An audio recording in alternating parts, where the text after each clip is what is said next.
This man's life has lost its zest. For him, the kick's gone out of living.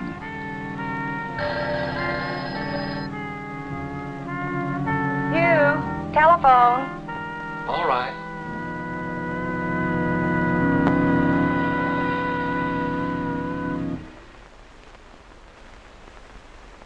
Hello. Hugh, boy. This is Ralph Collier. Listen, boys, this is big. Now, I wouldn't do a thing like this to anybody I liked, but a guy like you, well, who cares? So here's the deal. Hey, Dad, you know that place down by the creek? Hush, Kenny. That call, what does Ralph want? Oh, he has some kind of a harebrained scheme up his sleeve. He'll be by tonight. Oh, Hugh. Ralph always manages to get you all upset. Bored stiff, you mean? And that's another thing. I've made an appointment. 1:30. Dr. Bogart. Why, though, I'll never know. Because it just isn't natural the way you've been dragging around this way. After all, everybody should have something to be interested in. Doesn't bother me any. Well, it does me. I think there's something wrong with your thyroid or something. Like Fred. Well, that's the story on Hugh. No interest at home or at the office either. Even when his boss leans on him, he rolls with the punch. Why get in a sweat over a lot of busy work? Same way with friends. Don Finney likes to talk hobbies. Hugh couldn't care less. His appointment with Dr. Bogart gives him a good excuse to leave.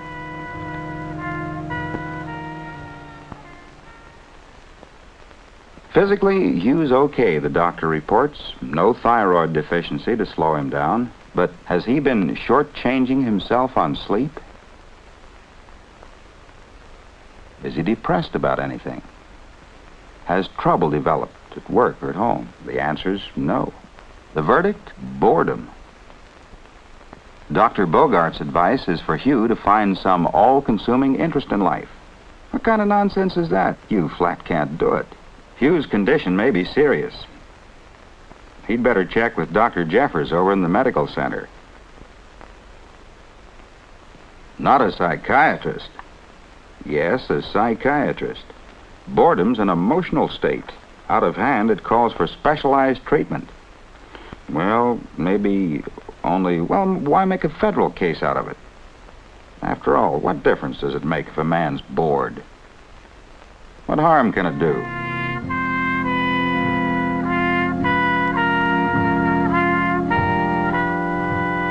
Ed Vance, Hugh's boss, could answer those questions. For instance, he'd like to put Hugh in charge of the new branch office. But a job like that calls for enthusiasm and drive. Ed's afraid that Hugh just wouldn't spark the team. The Country Club Executive Committee. Hugh's nominated, but Don Finney says no. That committee job's not the place for a wet blanket. At home, too, Hugh's boredom exacts a price. In terms of his relations with Loretta, for example. By nature, Loretta's an enthusiastic person. But no enthusiasm can hold up long under Hugh's boredom.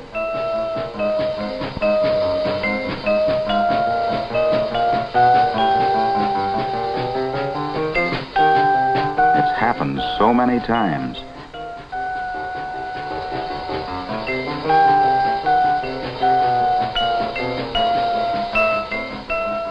It all creates conflict in Loretta. Sometimes, subconsciously, she strikes out. But mostly, she herself loses interest and enthusiasm. It's as if Hugh's boredom were contagious, as if Loretta had somehow contracted it, like a virus. And for Kenny, the situation's even worse. Hugh has no time for the boy's enthusiasm.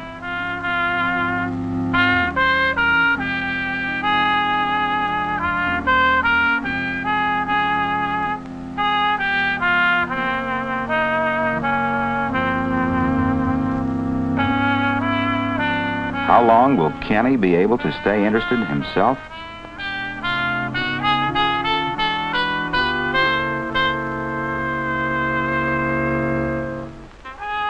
Already the contagion of boredom is affecting his schoolwork.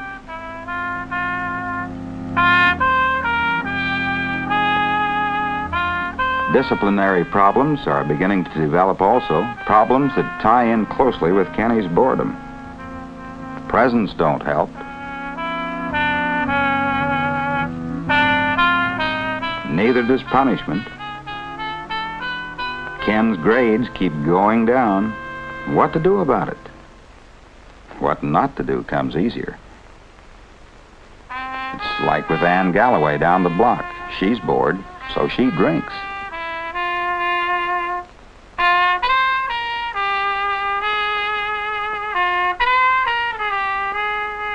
More and more and more she drinks. Sam Haglund across the street has a private remedy for boredom, too.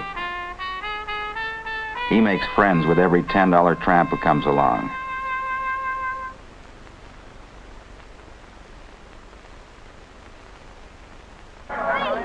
Young Link Nagel down at the filling station gets his kicks racing the cops. Trouble is, that kind of business can get you into some pretty messy situations. And more important, it doesn't really solve the problem of boredom at all. You forget your frustrations for a moment, sure, but there's no real satisfaction. Excitement gets to be like Ann Galloway's whiskey. The kick wears off. Why do bored people do such things? Ann claims it's the monotony of housework that gets her down.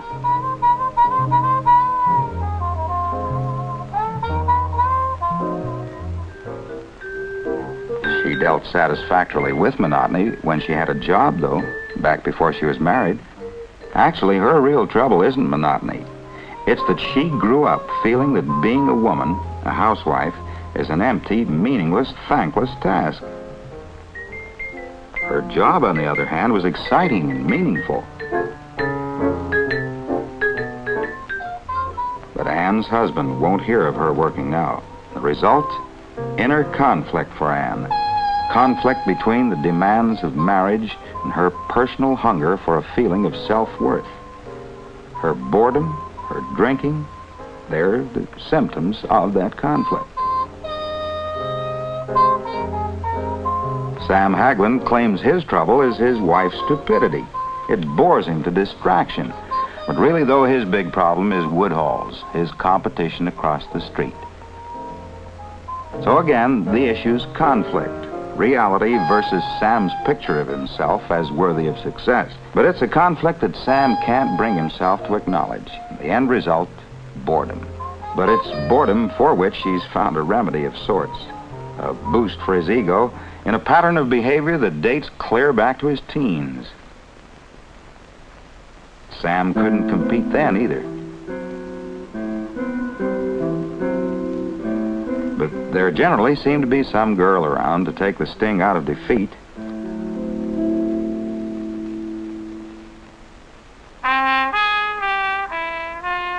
Link Nagel, he breaks the monotony of slum life by shooting craps.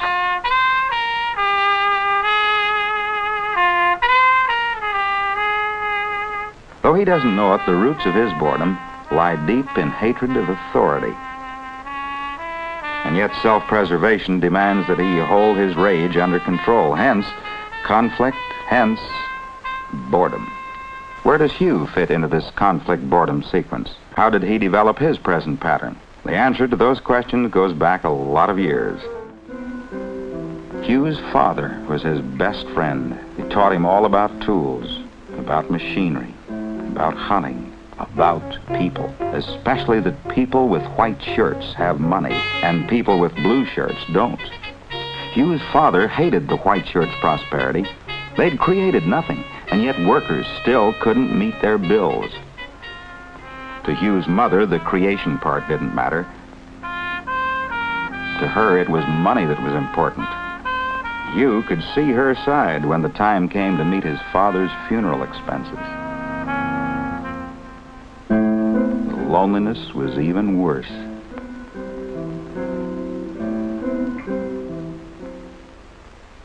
But Hugh went on, though, through college, then into engineering. It was a good life out in the field, working and building the way his dad had always said he should.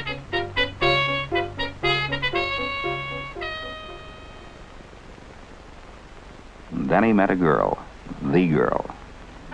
Only it turned out that Loretta didn't like the kind of life a construction tramp leads.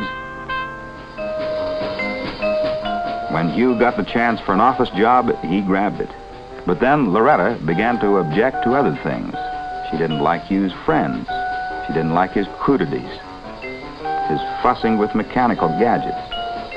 If Hugh put up a fight, well, there were always those headaches she had. Always seemed to come at bedtime. Not that Hugh struggled very hard. His mother had trained him too well for that. The higher Hugh rises in the firm, the more he rebels, subconsciously, against the white-shirted public relations frame of mind demanded of him. And yet his family and his financial problems tie him closer and closer to his job. It's a conflict situation. Instead of acknowledging how he feels, he hides his anger behind a bland mask of false cordiality, public relations.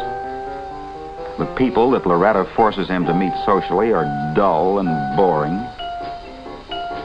He's cut off from the field projects he loves. And in the cause of clean hands, Loretta has ruled his workshop out of bounds.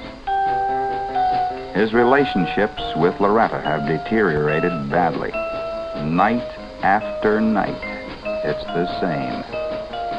Too torn by internal conflict to fight, he sees himself through the eyes of his mother and Loretta. Instead of looking to his own desires, he takes it for granted his main goal in life should be to meet standards set by his wife.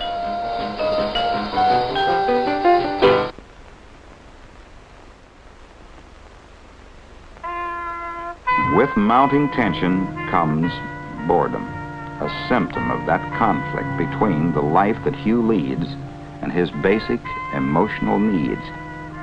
In effect, boredom says, I want to do something, but I don't even dare admit it. So instead of bringing it out into the open, I'll let my attention wander.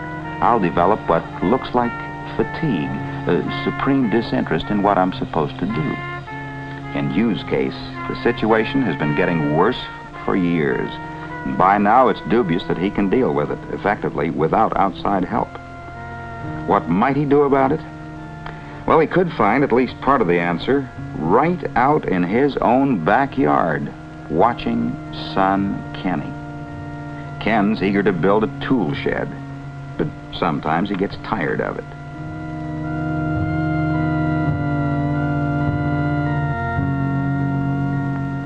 Football offers a change of pace. Swimming, too. Bike riding. In other words, there's variety in Ken's interests, and change itself is a remedy for mild degrees of boredom, as well as a universal human need. If you do enough different things, there will be little chance to grow bored with any one of them. Ed Vance is another one who could teach Hugh ways to deal with boredom, because Ed's so taken up with striving to outdo the competition that he's hardly aware of all the busy work he has to handle. His drive to win shapes his whole way of living. He makes no pretense that it doesn't. Whether he's hiring a rival's key man or just playing poker at home on Saturday night.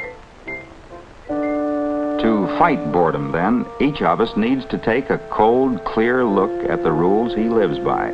For only thus can we resolve our conflicts. We must face our drives with utter honesty, release our tensions, satisfy our inner needs.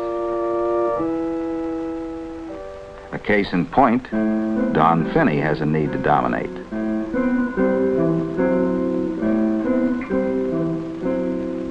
But people who needle you can't always be controlled. Don knows that, too. So he takes out his frustrations on wood. something that he can shape at will, something that can't fight back.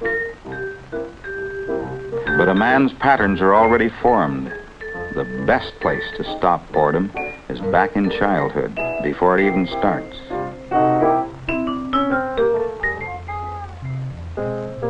Interest is such a fragile thing.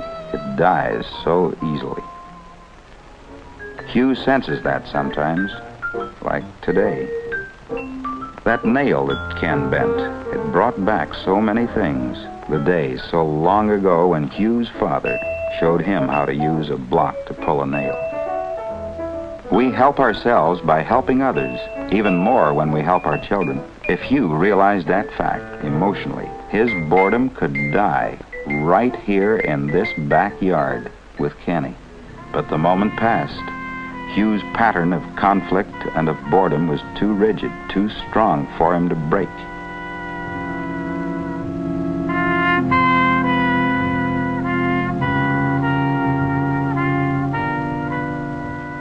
Another crisis came that night when Ralph Collier followed up his morning phone call. Well, there it is, boy. Biggest contract our outfit's ever landed. But where do I fit in? Are you kidding? A job like this requires a real field man. Well, I came to the best I know. Ralph? Do you mean you'd put me in charge of this whole job? What else? Boy. For 2 cents I'd do it, Ralph. This is a project, fella. We're Hugh, please. You're not a child anymore.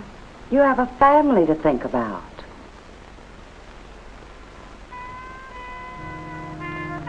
She's right, Ralph. You, boy, you don't know what you're saying. Why, this is the greatest challenge you've ever been offered. No go, Ralph. No go. Are you really serious? Serious, Ralph. Just chalk it up to my work.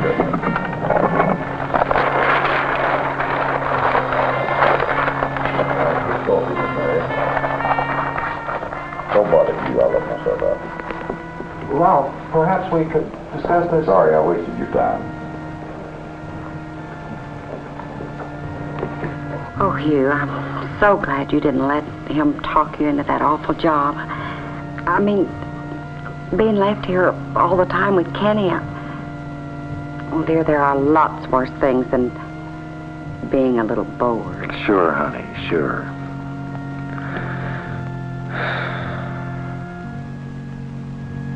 The day is ended, a day to plunge Hugh even deeper into boredom. And yet there still is hope for him, for out of the day's events, a dim awareness is growing in him, a vague realization that perhaps the road he's on isn't quite the one he wants to travel. Though alone, he's no longer capable of decisive action. He still can win if he'll get proper help. All it demands of him is the first step. Can he bring himself to seek that help? Does he have the strength and the courage to break down the walls of fear that pen him in? Or is it too late? So late that he'll live out his years in futility and frustration. Another good man fallen prey to the creeping paralysis of boredom, tasting for himself the bitter gall of conflicts unresolved, potential unfulfilled. It depends on him alone. Unless he finds help soon, not just this day, but life itself is ended for him.